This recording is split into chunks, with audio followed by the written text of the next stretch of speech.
Hello बच्चों, कैसे हैं आप सब। आई होप कि आप सब बहुत बढ़िया हैं। आज की वीडियो में हम देखेंगे पार्ट 7। पार्ट का नाम है सहयोग का पल और इसके रचयिता है महेश सक्सेना जी। इससे पहले कि मैंने 6 लेसन कवर कर दिए हैं, अगर आपने नहीं देखे तो जरूर देखें। प्ले लिस्ट भी मैंने बना दी है, उस प्ले लिस्ट में आपको सारे के सारे चैप्टर कवर बता दूंगा, मैं आपको मिल जाएंगे।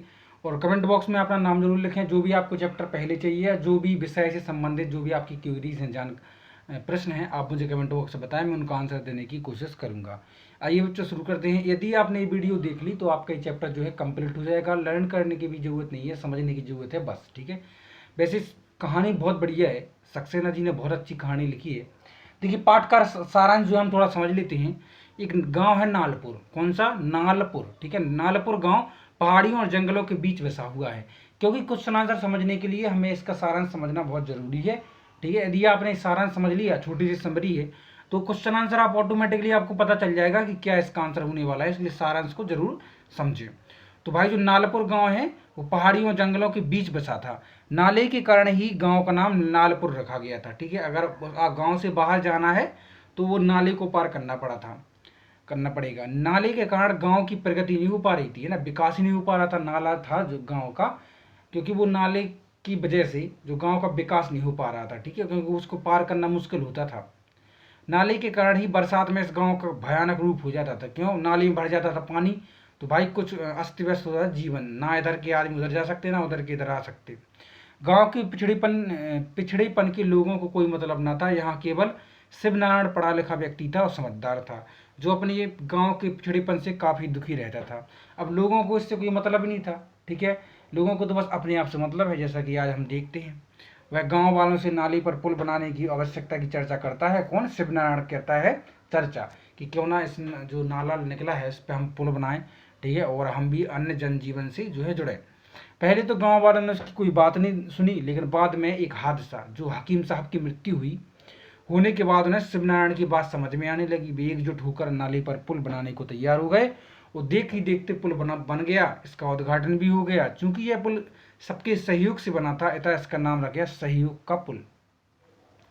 इस पुल ने नालपुर की तरक्की के द्वार खोल दिए। आई होप कि आपको ये जो है जानकारी समझ में आ गई है। आइए अब हम इसके जो है क्वेश्चन आंसर पर और अभ्यास पर चलते हैं। सबसे पहले आपको शब्दार्थ देखने के लिए मिलेंगे। तो शब्दार्थ में देखो क्या है? प्रगति। प्रगति का मतलब होता है उन्नति, ठीक है। फिर आपका चौमासा। चौमासा मतलब होता है बरसात का मौसम। प्राण पखेरु उड़ जाना, मृत्यु हो जाना। मवेशी मतलब पशु। दहलना मतलब डर से कांपना। खेतीहार मतलब खेती करने वाला। खेतीहार जानते हैं आपने, खेती करने वाला मजदूर, है ना, खेतीहार। संगठित मतलब इकट्ठा होना। उद्घाटन मतलब शुभारंभ। बुजुर्ग मतलब बूढ़े लोग। कश्ती मतलब नाव। स्वावलंबन मतलब स्वावलंबी, मतलब अपना काम खुद करना, अपने पैरों पर खड़ा होना, या स्वयं अपनी खुद का काम करना। अनुभव विस्तार में सही जोड़ी बनाइए। सबसे पहले क्या है? नाला तेज गति से, ठीक है। तो क्या हो गया इसका? तो नाला तेज गति से क्या हो जाएगा? बनाया पुल। नाला तेज गति से बहता था, ठीक है।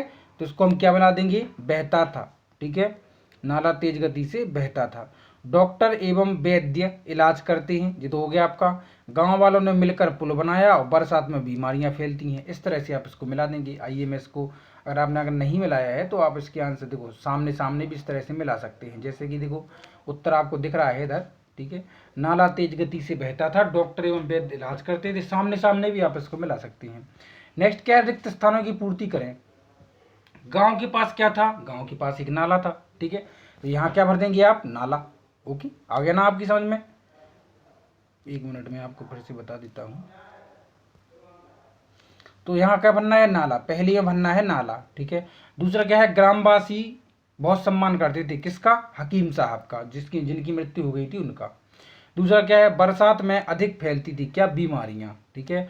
और उद्घाटन के समय सजाया गया था क्या? पुल। जब कोई भी चीज़ है उद्घाटन होगा तो वो सजाएंगे ही, तो पुल जो है हम सजाते हैं। जो है कहानी में पुल सजाया गया था। अति लघु उत्तरीय प्रश्न आपको आसानी से आ जाएंगे। गांव का नाम क्या है? तो नालपुर, ठीक है, नाले के कारण जिसका नाम पड़ा। गांव की प्रगति में क्या बाधा बनी? तो जो गांव की प्रगति में क्या बाधा बनी? तो जो नाला था वहीं जो है सबसे बड़ी बाधा बना हुआ था। गांव के लोग बरसात में नाला कैसे पार करते थे? तो गांव के लोग बरसात में नाव के द्वारा नाला पार करते थे। अब जो बेसिक सी बात है, इसमें लर्न करने की भी कोई जरूरत नहीं है। हम नदी या कुछ क्या, तो नाव से ही तो पार करेंगे, ठीक है। नेक्स्ट क्या है? गांव का पुल किस प्रकार बना? तो भाई गांव का पल गांव के सहयोग से बना, गांव वालों के सहयोग से, ठीक है, जैसा कि हम पहले बता चुके हैं। नेक्स्ट है लघु उत्तरीय प्रश्न में, गंदे पानी से कौन कौन सी बीमारियां फैलती हैं। अरे भाई गंदे पानी से, ये तो बेसिक क्वेश्चन है, ये तो आपको आना ही चाहिए। इस क्वेश्चन अगर मान लीजिए कि इसमें पता भी ना हो, अगर आप चैप्टर भी ना हो, फिर भी आपको आना चाहिए। ये जो बच्चा गंदे पानी से हैजा, है ना, लूज मोशन, खुजली, पीलिया और संक्रामक रोग अन्य प्रकार के जो होते हैं, डेंगू, चिकनगुनिया, वो जो है मच्छरों से फैलते हैं, मच्छर गंदगी से आते हैं, ठीक है।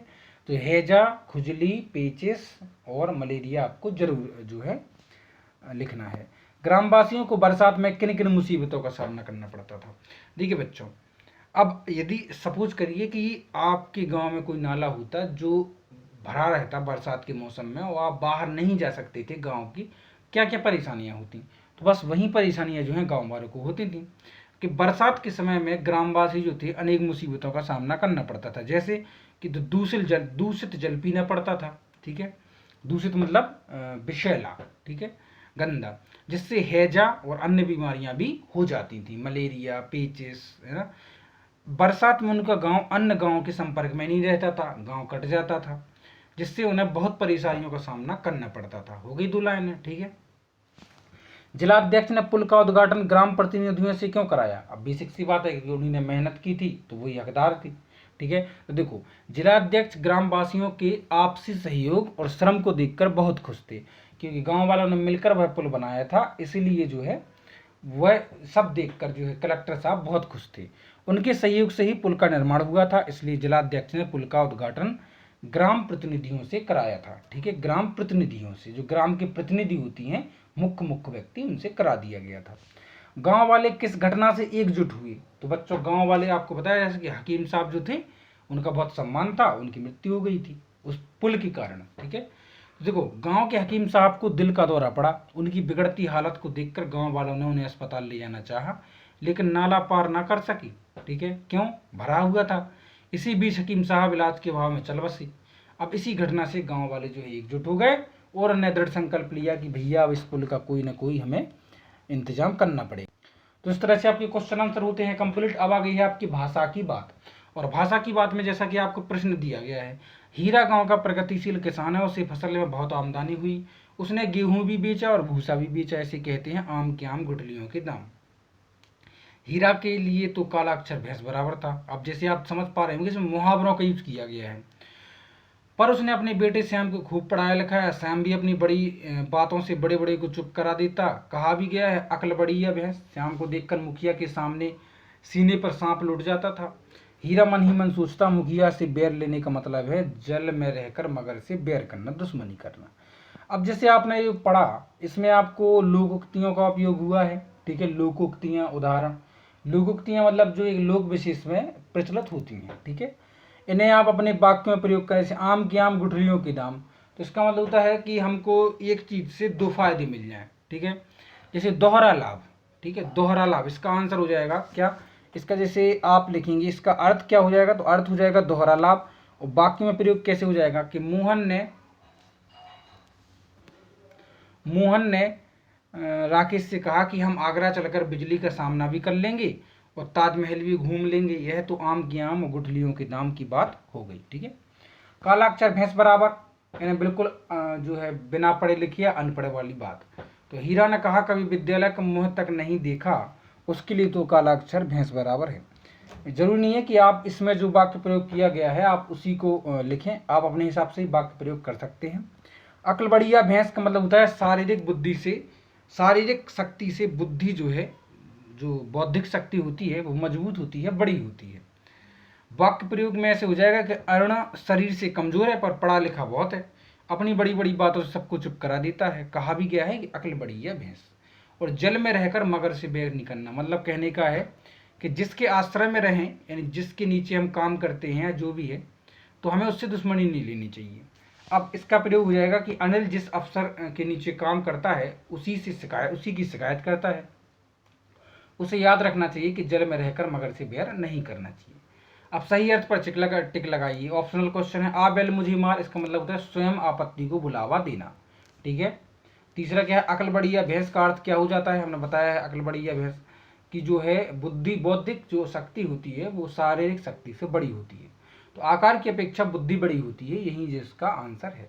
एक अनार 100 बीमार का अर्थ क्या है? तो वस्तु कम और जरूरत ज्यादा, मतलब कम वस्तु है, लोग खाने वाले बहुत ज्यादा हैं, इस तरह से। ठीक है, तो एक अनार 100 बीमार। ठीक है, इस तरह से आप इसको कंप्लीट कर सकते हैं। ठीक है, आई होप कि आपको क्लियर हो चुका होगा। वीडियो को लाइक और चलो सब्सक्राइब करें। मिलते हैं नेक्स्ट वीडियो में जल्दी ही, तब तक के लिए टेक केयर, बाय बाय।